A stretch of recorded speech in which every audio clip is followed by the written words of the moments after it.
Иран вновь атакует. Удар ракетами и дронами по Кувейту. США ударили в ответ по иранскому Бандер-Аббасу. Трамп угрожает разбомбить союзника Оман, если султанат согласится на совместный с Ираном контроль Ормуза. Израиль нанес новые удары по Ливану и требует от местного населения срочно эвакуироваться. Министры иностранных дел ЕС на Кипре обсуждают возможность переговоров с Путиным. Все всерьез, даже пригласили главного посредника в разговорах с Кремлем, Саудовскую Аравию. Украина договорилась о поставках 150 шведских истребителей «Гриппен». Трамп публично поддержал Никола Пашиняна на выборах.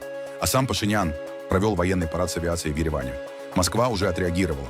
Путин в Казахстане подписал соглашение о строительстве АЭС. А в Бангладеш тем временем спасли Дональда Трампа от люля-кебаба. Буйвола-блондина отдали в зоопарк. А теперь об этом подробно и по делу. Это один день. Подпишитесь, поставьте лайк этому видео и оставьте свой комментарий. Заранее спасибо и начинаем.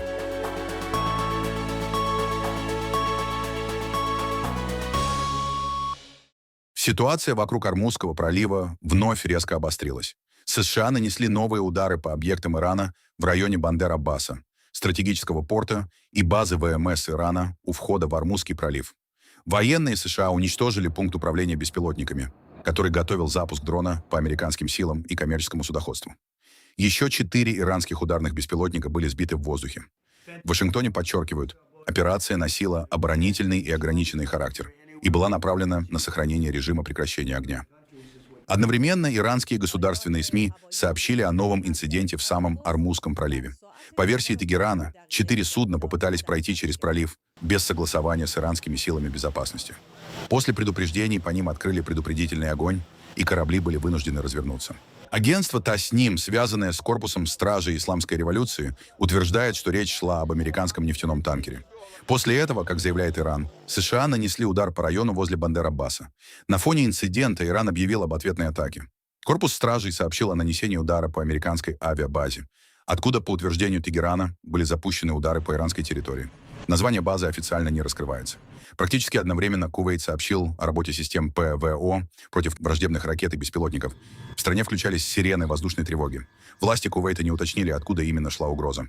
Позже Центральное командование США подтвердило один из ударов Ирана по Кувейту. 27 мая в 22 часа 17 минут по восточному времени США Иран запустил баллистическую ракету в направлении Кувейта, которая была успешно перехвачена кувейтскими силами. Это вопиющее нарушение режима прекращения огня со стороны иранского режима произошло спустя несколько часов после того, как иранские силы запустили 5 ударных беспилотников «Камикадзе», представлявших явную угрозу в Ормузском проливе и рядом с ним. Все беспилотники были успешно перехвачены американскими силами, которые также предотвратили запуск 6-го дрона с иранского наземного пункта управления в Бандер-Аббасе. Центральное командование США и региональные партнеры сохраняют бдительность и действуют взвешенно, продолжая защищать наши силы и интересы от ничем не спровоцированной иранской агрессии. Дональд Трамп вновь резко повысил градус напряжения вокруг Ормузского пролива. Во время заседания Кабинета министров президент США пригрозил взорвать Оман, если султанат не будет вести себя правильно, на фоне попыток Вашингтона восстановить свободное судоходство в регионе. Согласились бы вы на краткосрочное соглашение, при котором Иран и Оман контролировали бы пролив, а затем должны были бы немедленно открыть его, или вы допускаете, что это может происходить постепенно, в течение какого-то времени? Пролив будет открыт для всех. И кто будет его контролировать? Международные воды. Никто не будет его контролировать, мы будем за ним следить. Следить за ним, но никто не будет его контролировать. Это часть переговоров. Они хотели бы его контролировать. Никто не будет его контролировать. Это международные воды. И Оман будет вести себя, как все остальные. Иначе нам придется их разбомбить. Они это понимают. Все будет нормально. Заявление прозвучало после сообщения о возможной схеме между Ираном и Оманом по взиманию платы с судов за проход через Ормузский пролив, ключевую нефтяную артерию мира, через которую обычно проходят около 20% глобальных поставок нефти. Тегеран пытается убедить Оман поддержать механизм контроля и фактически совместного администрирования транзита через пролив. На этом фоне Белый дом пока не объяснил, была ли фраза Трампа официальной угрозой или эмоциональной оговоркой. Ситуация особенно чувствительна, потому что именно Оман многие годы считается главным посредником между США и Ираном. Через Маскат проходили как секретные переговоры времен ядерной сделки Обамы, так и нынешние контакты администрации Трампа с Тегераном. При этом Оман остается важным союзником США в Персидском заливе. На территории султаната находятся американские военные объекты, а сам Маскат тесно связан с Вашингтоном в сфере безопасности и торговли. Израиль нанес удар по инфраструктуре Хезболлы в районе города Тир на юге Ливана.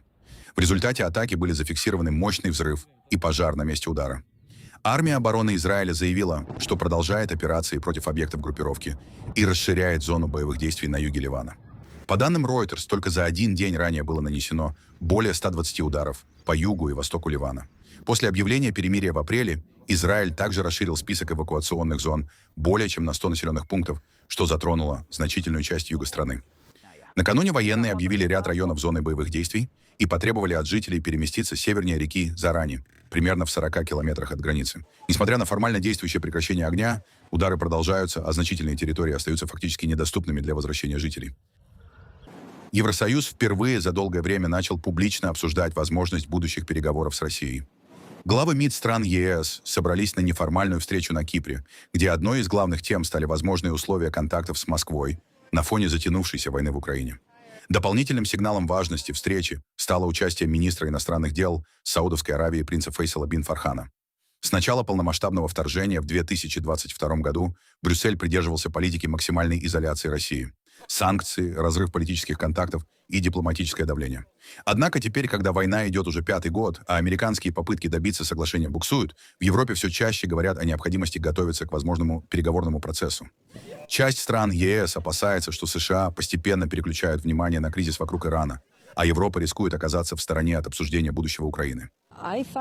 Я считаю, что это ловушка, в которую Россия хочет нас втянуть, чтобы мы обсуждали, кто должен вести с ней переговоры, в то время как они уже сами выбирают, кто для них подходит, а кто нет. Не нужно попадаться в эту ловушку. Переговоры — это всегда командная работа. Есть хорошие полицейские, есть плохие полицейские. Есть стратегия того, как выходить к столу переговоров. Поэтому содержание гораздо важнее, чем вопрос о том, кто именно ведет переговоры. Все обсуждают, кто именно будет разговаривать с Путиным. Но реальность, как вы знаете, заключается в том, что Путин вообще не хочет никаких переговоров.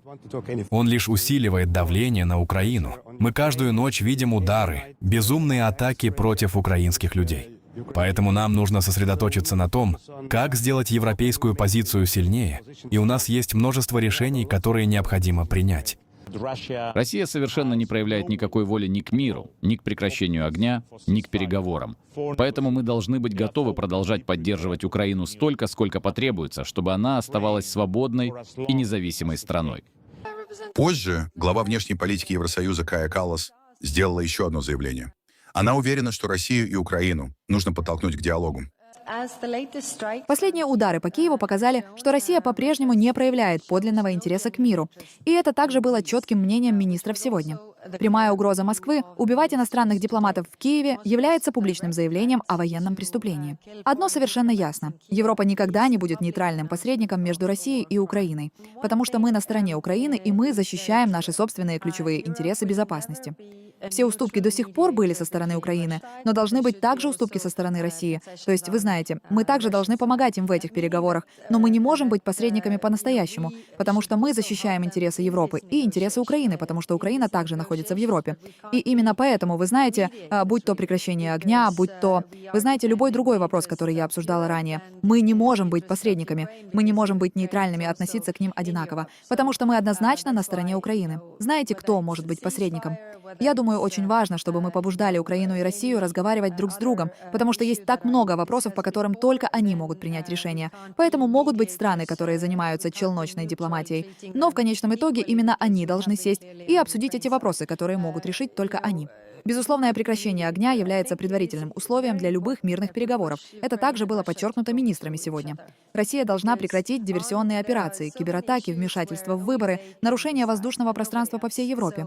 Очевидно, что все наши усилия также должны дополнять усилия США. И министры были очень ясны в этом. Вы знаете, мы не приходим вместо Соединенных Штатов, но мы фактически занимаемся вопросами, которые они не затрагивали в этих переговорах.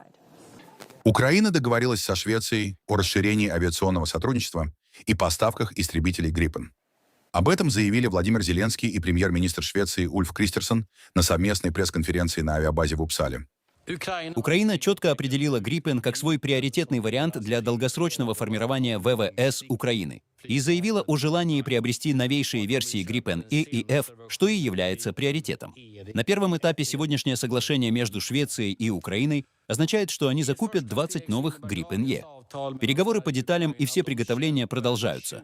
Но цель состоит в том, чтобы как можно скорее заключить соглашение, которое позволит начать поставки с 2030 года. Это историческое решение для Швеции. но оно также значительно укрепляет противовоздушную оборону Украины. Во-вторых, Украина попросила, чтобы дальнейшая поддержка Швеции Украине теперь осуществлялась в форме уже использованных истребителей «Грипен» в той модификации, которая в настоящее время в основном имеется в распоряжении шведских вооруженных сил. Вы видите их на той стороне нынешнего поколения С и Д. Как вы знаете, это проверенный временем самолет, который служил во многих странах и находится на вооружении ВВС Швеции с начала 2000-х годов. Поэтому передача 16 истребителей «Грипен С» Д состоится после полного завершения соглашения с Украиной о закупке новых «Грипен». Ранее стороны договорились о возможной продаже до 150 самолетов «Грипен-И». Однако их производство и поставки займут несколько лет. Швеция уже является одним из крупнейших доноров Украины. Объем военной и гражданской помощи составляет около 128 миллиардов шведских крон. При этом дополнительно зарезервировано еще 80 миллиардов на ближайшие 2 года. Истребители «Грипен» рассматриваются Киевом как более гибкая и менее затратная альтернатива F-35. Они способны действовать с неподготовленных аэродромов, включая участки дорог, и требуют меньшего времени на обслуживание. Для Стокгольма сделка одновременно закрепляет роль шведской оборонной промышленности, спрос на которую резко вырос после российского вторжения в Украину. Дональд Трамп неожиданно открыто вмешался в предвыборную кампанию в Армении. Президент США заявил, что премьер Никол Пашинян пользуется его полной поддержкой накануне парламентских выборов 7 июня. В своем заявлении Трамп фактически поддержал курс Еревана на сближение с Западом и завершил сообщение фразой в стиле своего политического слогана «Make Armenia Great Again». Премьер-министр Армении Никол Пашинян, великий друг и лидер, делает свою страну сильной, богатой и очень безопасной. Никол полностью разделяет мое видение мира и процветания для Армении и всего региона Южного Кавказа. Наш государственный секретарь Марко Рубио только что посетил Армению, где продвинул несколько важных соглашений для обеих наших стран. Вскоре Соединенные Штаты и Армения вместе начнут строительство маршрута Трампа для международного мира и процветания, который преобразит Южный Кавказ и поможет нашим замечательным американским энергетическим компаниям получить доступ из Центральной Азии вплоть до Соединенных Штатов. По этим причинам Никол получает мою полную и безоговорочную поддержку на переизбрании 7 июня 2026 года. С помощью Никола мы выведем Соединенные Штаты, Армению, Южный Кавказ и Центральную Азию на невиданные прежде высоты. Сделаем Армению снова великой. МАГА. Президент Дональд Джей Трамп. Заявление прозвучало практически одновременно с жестким предупреждением из Москвы. Россия дала понять, что может ограничить поставки в Армению, если Ереван продолжит движение к вступлению в Евросоюз. Напряжение усилилось после визита Марко Рубио в Ереван. Госсекретарь США подписал с армянскими властями соглашение о стратегическом партнерстве. Это еще один сигнал быстрого охлаждения отношений между Арменией и Россией. Пашинян в последние месяцы последовательно дистанцируется от Москвы, усиливает контакты с США и ЕС и продвигает процесс евроинтеграции. По данным опросов, его партия «Гражданский договор» пока сохраняет уверенное лидерство над пророссийской оппозицией. В Ереване прошел военный парад по случаю Дня Республики, даты, связанные с провозглашением Первой Армянской Республики в 1918 году. В церемонии приняли участие премьер-министр Никол Пашинян и министр обороны Сурен Папикян. Парад включал прохождение воинских подразделений, пролет авиации, а также демонстрацию вооружений, в том числе беспилотников армянского производства и техники, закупленной за рубежом. Мероприятие в рамках Дня Республики прошло впервые за 10 лет. Оно проходит на фоне подготовки к парламентским выборам, назначенным на 7 июня, где партия Пашиняна «Гражданский договор» рассчитывает сохранить позиции. Парад был потрясающим, и вид всей новой военной техники и всего остального, то, как он был организован, было великолепно. И это вызвало у меня огромную гордость за то, что я здесь и что я армянка. Если так продолжится лет через 5, Россия нас будет завидовать в мощи своей. Вот вы посмотрите, только 5 лет мирно, что было, да, что войны не было.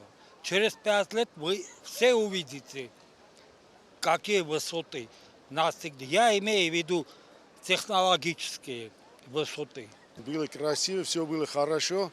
Раньше было только советское вооружение, а сейчас что здесь 7 или 9 стран, и не только. Это тоже армянские производства были здесь, особенно беспилотники. Ну, приятно вообще. Главное, чтобы оборона была у нас сильная. Мы ни на кого не нападаем и не будем нападать. будем жить мирно, в мирной стране. Никол Пашинян, находящийся у власти с 2018 года, в последние 2 года усиливает курс на сближение с Европейским Союзом и США. Это сопровождается пересмотром прежних форматов взаимодействия с Россией в сфере безопасности. На этом фоне Москва усилила экономическое давление. Россия объявила о временных ограничениях на импорт из Армении фруктов и овощей. Ранее были введены аналогичные меры в отношении армянских цветов, минеральной воды и коньяка. Прежде, в 2000-х и 2010-х годах, Россия уже предпринимала аналогичные меры для давления на Грузию, Украину и Молдову. Армения остается союзником России по ОДКБ и сохраняет российское военное присутствие на своей территории. При этом существенно зависит от российских энергоресурсов. Около 80% газа поступает из России. А тем временем пресс-атташе российского МИДа Мария Захарова озвучила очередные угрозы в адрес Армении. Напомним, Путин и другие российские чиновники уже не раз высказывали ярость и озвучивали прямые угрозы в адрес Еревана за изменения во внешней политике, направленные на тесное сотрудничество с Европейским Союзом и Соединенными Штатами. Мы слышим заявление армянских официальных лиц о намерении Еревана сохранить отношения с Россией, о том, что там не позволят кому-либо использовать республику против нашей страны. Однако судить мы привыкли не по словам только, но еще и по делам. А они с упомянутыми словами почему-то все больше и больше расходятся. Россия никогда не была против диверсификации Армении внешних связей. Однако сегодняшнюю линию властей Армении едва ли можно так назвать, и вряд ли вообще можно говорить о ее сбалансированности в контексте России. Эти самые западные столицы объявили России настоящую гибридную войну и публично формулируют это как нанесение нашей стране, как опять же они там придумали, стратегического поражения. Так с кем же Ереван заключает вот эти все, в общем, вполне себе стратегические договоренности о планах и намерениях с теми, кто хочет зла нашему общему евразийскому пространству? Владимир Путин в Казахстане с 2-дневным визитом. Главной темой стали энергетика, атомная промышленность и усиление экономической интеграции в рамках Евразийского экономического союза. В Астане Путина встретил Касым-Жомарт Токаев, а во время церемонии истребители раскрасили небо в цвета российского флага. Ключевым итогом визита стало подписание соглашения о строительстве первой атомной электростанции в Казахстане, крупнейшей экономики Центральной Азии и крупнейшем в мире производителя урана. Есть все основания выделить энергетику в качестве очень успешного направления сотрудничества. На мой взгляд, подписанные сегодня соглашения по строительству атомной электростанции Балхаш имеют исключительно важное значение. Выражаю признательность президенту Российской Федерации за личную решительную поддержку в запуске этого масштабного проекта, который станет локомотивом научно-образовательного, технологического взаимодействия, обеспечит развитие новых смежных отраслей энергетики и индустрии в целом. Конечно же, речь идет прежде всего о Казахстане. Проект стоимостью около $16,5 миллиардов реализует российский Росатом, который обошел китайскую СННС, французскую ЭДФ и южнокорейскую Korea Hydro и Nuclear Power. Станцию построят возле озера Балхаш в поселке Улкан. За строительство АЭС граждане Казахстана проголосовали на референдуме осенью 2024 года. Она будет состоять из 2 реакторов ВВР-1000, 200 поколения 3+. Строительство должно начаться в 2027 году. Запуск первого энергоблока ожидается в 2034. Флагманский проект в области мирного атома – это строительство при участии Росатома первой в республике атомной электростанции по самым современным российским технологиям. В рамках визита одобрены соглашения о параметрах создания АЭС и о финансировании проекта за счет российского государственного экспортного кредита. Ввод станции в эксплуатацию внесет заметный вклад в энергообеспечение казахстанской экономики, поможет в снабжении предприятий и домохозяйств недорогой и чистой энергией. Хотел бы отметить, что, как мы и договаривались с президентом Казахстана, речь идет не просто о создании атомной электростанции, а о строительстве.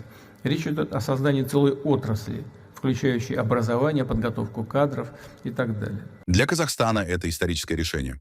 После закрытия реактора БН-350 на Каспии в 1999 году страна полностью лишилась собственной атомной генерации. При этом Казахстан остается крупнейшим мировым поставщиком урана, но сам продолжает зависеть от угольной энергетики и импорта электроэнергии. Прежде всего из России. Вопрос атомной энергетики в Казахстане остается крайне чувствительным из-за наследия советских ядерных испытаний на Семипалатинском полигоне, которые привели к масштабным экологическим и медицинским последствиям. Однако власти утверждают, что без новых мощностей страна столкнется с дефицитом электроэнергии уже в ближайшие годы. Помимо атомной сделки, Путин и Токаев обсуждали увеличение транзита российской нефти в Китай через Казахстан. Москва рассчитывает расширить поставки по трубопроводу от Асу-Алашанькоу до 12,5 миллионов тонн в год. Премьер-министр Венгрии Петр Мадьяр заявил, что Будапешт очень близок к соглашению с Европейским Союзом о разблокировке замороженного финансирования на миллиарды евро. По его словам, ключевые разногласия с Еврокомиссией связаны с антикоррупционными реформами и укреплением верховенства права. Финальные вопросы будут обсуждаться на встрече Мадьяра с главой Еврокомиссии Урсулой фон дер Ляйен в пятницу. Речь идет о средствах ЕС, замороженных на фоне претензий к политике предыдущего правительства Виктора Орбана. Мадьяр заявил, что соглашение на 10 миллиардов 400 миллионов евро из постпандемийного фонда откроет доступ и к другим программам европейского финансирования. Мы вели переговоры 2-3 недели и пытаемся сделать ту работу, которую Виктор Орбан и его коллеги не смогли или не захотели сделать за 2-3 года. И у меня для вас есть сюрприз. Для них это сюрпризом не будет. Вопрос Украины, вопрос войны или гендерные вопросы вообще не поднимались. Прошу понять, то, что мы обсуждаем и что касается законодательных поправок, это борьба с коррупцией. Остаются открытые вопросы, но в целом по многим важным пунктам мы уже достигли согласия.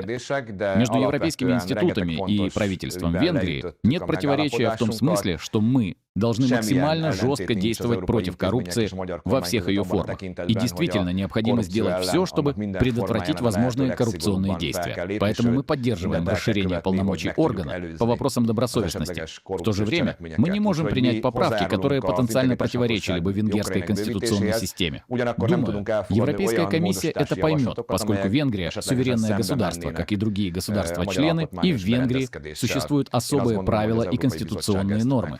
И никакое соглашение ЕС не может их нарушать. В Бангладеш необычный буйвол-альбинос по кличке Дональд Трамп избежал жертвоприношения на Курбан-Байрам после вмешательства властей. Животное весом почти 700 килограммов прославилось в соцсетях благодаря светлой шерсти и характерному блондинистому хохолку, за который ему и дали кличку в честь американского президента. После того, как буйвол стал вирусной сенсацией, к ферме начали массово приезжать блогеры, журналисты и любопытные посетители. Местные власти опасались давки и проблем с безопасностью во время праздника, когда животное уже было продано для проведения ритуала. В итоге правительство компенсировало покупателю стоимость буйвола и перевезло его в национальный зоопарк Бангладеш в Даке. Сейчас Дональд Трамп находится в отдельном вольере под охраной. Я молюсь Аллаху, вся хвала ему. Смотрите, какое прекрасное животное. У него с Дональдом Трампом так много общего. Не только шерсть, но и внешность. Единственное отличие, что это буйвол, а Трамп — человек.